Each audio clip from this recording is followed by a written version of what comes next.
When you think of the different modes and the different emotional effects they can create, you probably want to think of music that's cool and mysterious, or dark and threatening. But the Mixolydian mode is, in my experience, characterized by a distinct goofiness. Don't worry, I'll get to the other cool modes eventually. I'm gonna keep putting out these mode-focused videos for as long as I can before David Bennett's attorneys break the lock on my door. But today I want to look at the goofiness of the Mixolydian mode. The Mixolydian mode is a major scale but with a flattened 7th. And the defining characteristic of the mode is the sound you get from this flat 7 note resolving up to the tonic. I want to posit to you today that this movement has a distinctly silly quality. The Goron City theme from Ocarina of Time is a perfect example of the Mixolydian mode. The piece never once strays from its C major tonic, and the looping marimba bass line constantly shows off the flat 7th scale degree, B flat, resolving up to our tonic C.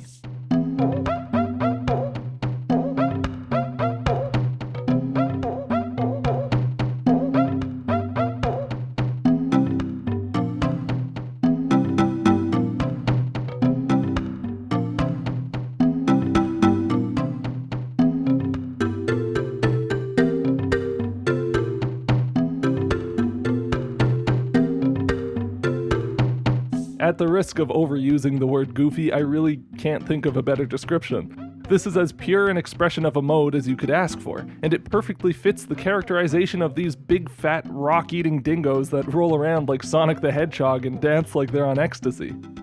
Now you won't find too many examples of tunes that just sit on one Mixolydian chord for the whole time, but the most common way that you'll come across the Mixolydian sound in game music is only barely less pure. It's the 1 to flat 7 vamp. A repeated 2-chord progression that seems like it took over video game music for the entire 90s. For an example, you need look no further than the Chocobo theme from the Final Fantasy series, based entirely off of a G major to F major progression.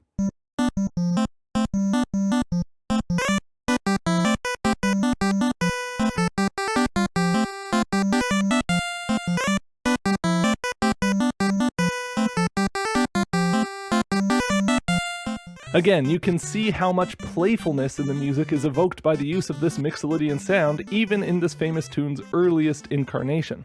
You can detect the same sense of playfulness in the Sonic the Hedgehog title theme, this time trading between A and G major chords.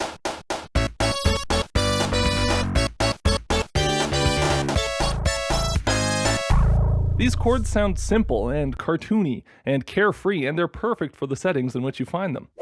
This tone stayed relevant past the 90s too, as you can see in the silly nature of the battle theme from Paper Mario: The Thousand-Year Door.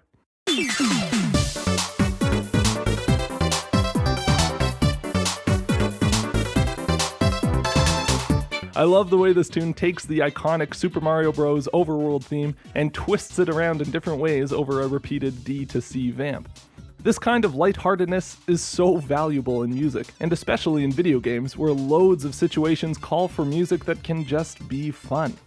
Even in contexts that aren't explicitly quirky, this flat 7-to-1 motion creates a sense that the music isn't taking itself so seriously. A lot of games leverage this feeling into a larger tone of childlike excitement and adventure.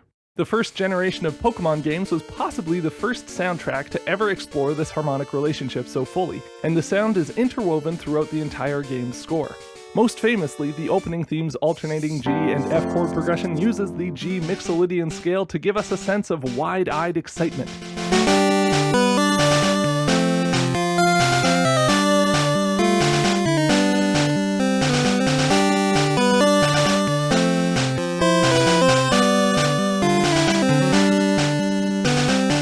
This is just perfect for a game about a young kid setting off on an adventure.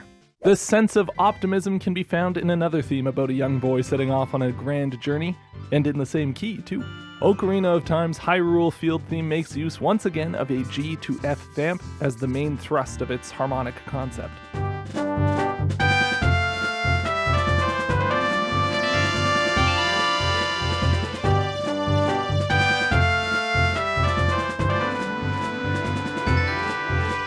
You might not say that these last two examples feel goofy necessarily, and you're right, but there is a childish excitement about them, and a definite sense of not taking themselves so seriously. The best way to understand this effect is to get rid of it. If we built the Pokemon opening theme using the normal G scale, with this flat 7 raised up to a natural 7, you'll see what I mean.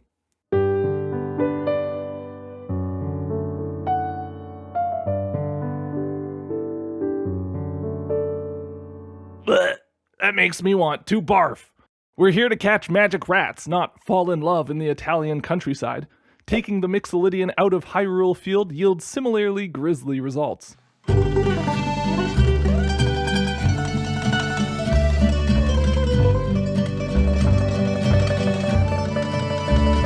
I see Link and Malon riding a gondola at sunset. No thanks! Okay, so there has to be more ways to use the Mixolydian mode than alternating G and F chords, right? All you pizza lovers out there who saw my last video are probably already thinking of how you could capture the sound by building a chord with all the characteristic notes of the mode, or using those notes melodically over the tonic chord in a progression. But the problem with these techniques, in the case of the Mixolydian mode specifically, is that they're associated with other non-modal sounds. There are some exceptions to what I'm saying, for sure. The flat 7th scale degree is used in the melody over an extended tonic G chord to create a lighthearted medieval sound in the Marbule Homeworld theme from Chrono Cross.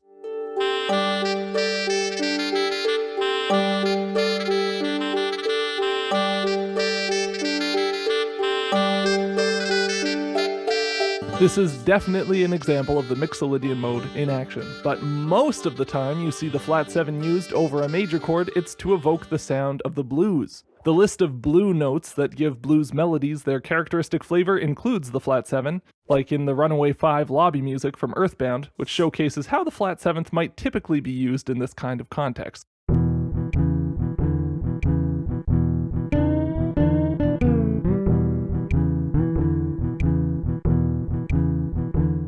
This is not a modal sound. The blues is a whole other thing. It's like how every RPG has a system where you level up, but not every game where you level up is an RPG. But for this example, the overwhelming majority of times you'll see the flat 7th used in a melody, it'll be trying to access some blues vocabulary. A similar problem occurs when you try and build a Mixolydian chord. The characteristic notes of the scale that set it apart from the other major modes are the major 3rd and the flat 7th, and building a chord with these two notes creates a dominant 7th chord. Dominant chords are, of course, a fundamental pillar of functional harmony and don't exactly work well for creating a modal piece of music. You can try to create a Mixolydian vibe by sitting on a dominant chord for a long time, like we see in the character select theme from Pilotwings 64.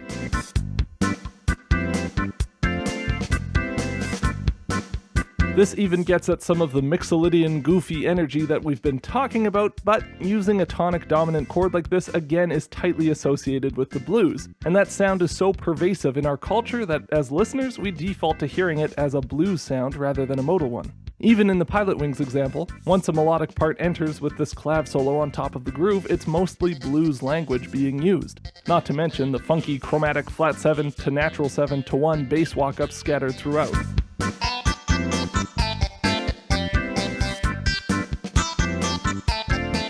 This isn't really the sound of the Mixolydian mode at all. It's a separate funk tradition that has roots in the blues tradition, which also happens to make heavy use of the flat 7th note as part of its sound. Now, there is a decidedly not goofy, even downright bittersweet feeling that you can squeeze out of the Mixolydian mode through a surprisingly simple trick. As we've discussed, this Mixolydian sound can be accessed through alternating a tonic chord, say G, with its flat 7 chord, F, since it contains that F natural, the flat 7th scale degree. You can keep the same format, but trade this F chord out for its relative minor, D minor, the minor 5 chord of the key, which also includes the flat 7th scale degree F natural. But this slight change to our original 2-chord vamp evokes a completely different sound. Epitaph from Final Fantasy VI starts off with this 1 to minor 5 with its A to E minor 7 intro on solo acoustic guitar, and the vibe it sets up is immediately potent.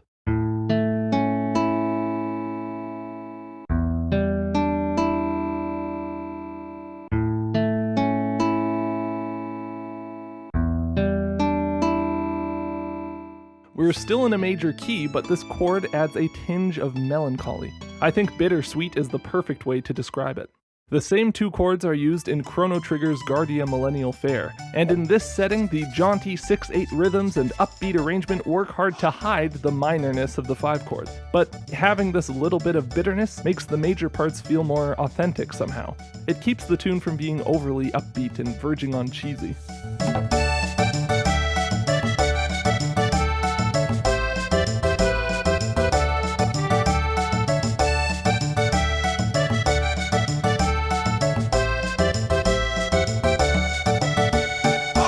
It's also worth noting that this gets at kind of the same medieval vibe that its spiritual successor, Chrono Cross, got at in the Marbuel example we looked at earlier.